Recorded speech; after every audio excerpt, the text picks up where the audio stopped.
All right, traders, good afternoon. This is Christian from Hertz Trade Group, and this is your end of day market recap for Wednesday, September 25th. Well, I think Micron saved the day a little bit in terms of what you're seeing on the screen. You probably look at the screen in front of you and say, "Wow, that's an awful lot of red on the screen." A lot more areas going down today versus up.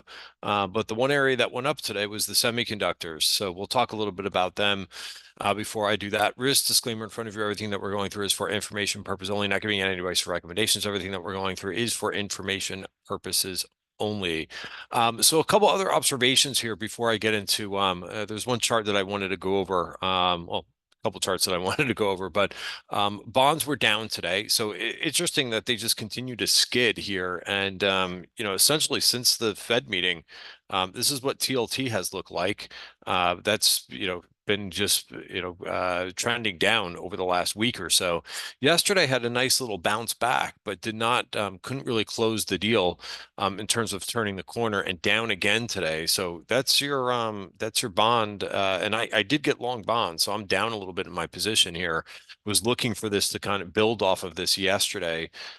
This green candle to get back above the value area, but a bit of rejection there. For now, I still think that the trend is moving higher. Could see a move maybe down to the 50-day moving average, but for now we're moving below the 5 period moving average. The other big story I think kind of in the macro world today was just the stronger dollar again today. And again, this is kind of affecting some areas, some areas more significantly than other. And I think both the TLT, higher yields, as well as a stronger dollar is hurting those small caps, which lagged today. So, this looked like it was trying to bottom last week during the Fed meeting. The dollar came all the way down to the bottom of its value area, and had this movement. And then I really haven't paid that much attention other than saying, hey, maybe that was a fake out day on the Fed on FOMC day last Wednesday, but big green candle there. And if you look back, you really haven't seen too many of these green candles. There was one here, and there was some follow-through activity there. So I would be, paying a little bit of attention to what the dollar does in the next couple days and maybe the rest of the month. Reminder that we only have 3 more trading days of the month. All right, so let's talk about before I get into talking about some of the other concepts that I want to go over. The S&P has been trading in such a tight range. There really hasn't been much movement. I've kind of like, I write a morning note and I write a midday note with the SPY chart on it. And like I've been kind of cheating and just copying and pasting a little bit because there really hasn't been much to report on that. And I think too, like the takeaway from that from a trading aspect is just basically like, don't overtrade a market that's kind of, as I say, don't short a dull market. And I think that's kind of what you have looking at the S&P 500. Right, price made it above its 5 period moving average. It's just not doing that much on an intraday basis, and then also just on an absolute basis too. From what it's doing for the whole day. But here's where we are. I mean, we're basically like this is at the highs of last week, so we're just kind of churning and grinding a little bit, not breaking down, not breaking higher.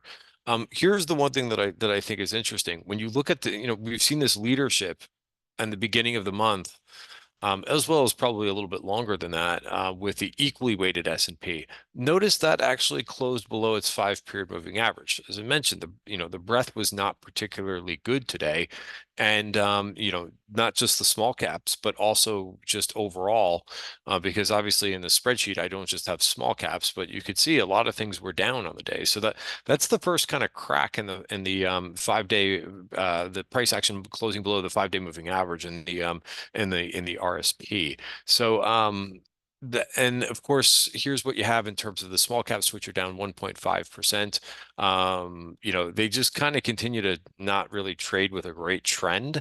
There's the move down. Yes, you're going to be hitting some support here for the month, which is 216.53.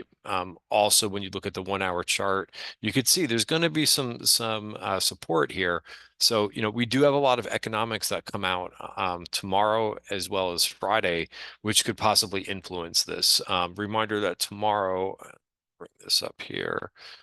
By the way, nice quote over here for Micron. We were talking about a call spread, which I gave the Bloomberg reporter. Very nice guy, and he's on a lot of these. He writes a ton of articles for technology, and I see his name all over the place. So nice article, and nice to see this go. Micron was implying about a 10% move, so I think that's kind of where it's trading. And I said that we could possibly see a move towards 105, which is the 200-day move. Very simply, that just the 200-day moving average. I gave them a call spread too, but this wasn't an option trade idea article. But I lost my train of thought there. But when you look at the economics for tomorrow, so what could get the small caps bouncing? Possibly some of these economics that come out tomorrow. Now, GDP, I'm never really concerned with because it's a lagging indicator, but maybe something in the capital goods space. Maybe there's also initial jobless claims. And then Friday, we've got the PCE deflator. Also, one other thing to note too is this fellow speaks tomorrow. You got Powell giving pre-recorded statements, and then a whole plethora of Fed speakers tomorrow. It'd be great if they all talked at the exact same time. I would find that a lot more entertaining, but that's just me. So perhaps you get to see a bounce somewhere because support is lining up, and that's not far away. That's only about 25 basis points to 50 basis points away. This is the bottom of the value area for the week and the top of the value area for the month. So you're going to get some support coming here. Let's see if you get a bounce. So let's talk about next the Qs really quick. The Qs, let's see if, I don't know, like the fifth time is the charm in terms of the top of the value area. And again, what's nice here when I'm looking at the 1 hour chart, I've got this set up my MarketWebs so that I can see the next higher level. So I can see I can see two different value areas on one chart.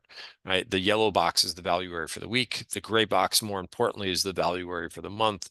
And here's your first attempt, and then kind of failed a little bit. Second attempt, third attempt, not really. Fourth attempt, and maybe this is now starting to gravitate, and there is a VPOC up here at 495.36, which is about 1.7% away. You can see it a little bit more clearly.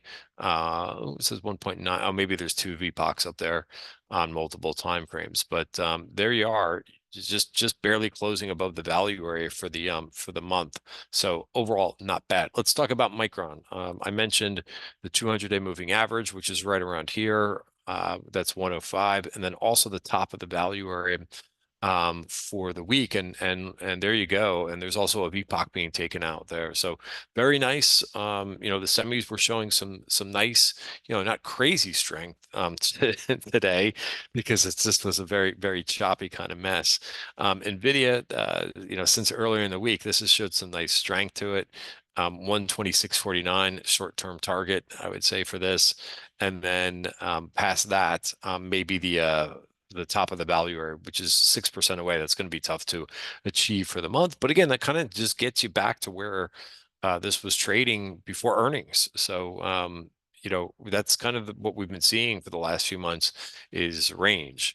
ARM had a decent day today. Again, didn't close on the highs, but staying above all these short-term moving averages. Right. And then another one I think that we went over in like yesterday's video or the day before was Taiwan Semiconductor, and that moving right into this version point of control. One other chart I was going to show is Meta because they had their glasses event, staying with the breakout, staying above the 5-period moving average, didn't close on the highs, but again, there wasn't many things that closed on their highs. I had a nice winner today in this RKLB. Took out two VPOCs there, that the second one, so I sold into this, and it kind of made up for, I had a few other positions that were not doing too well today with the breadth very poor, so that this kind of helped a bit versus everything else. And then I just wanted to show, like, so here's um, our grade 8 watch list, which kind of just helps find a little bit of momentum for the day. There's NVIDIA with the biggest gain for the day. Tesla also did well, but here's our weekend watch list. This is done pretty well for the week, right? So have some nice winners with this one. Look at Tesla doing incredibly well this week. SE is another name that's done very well.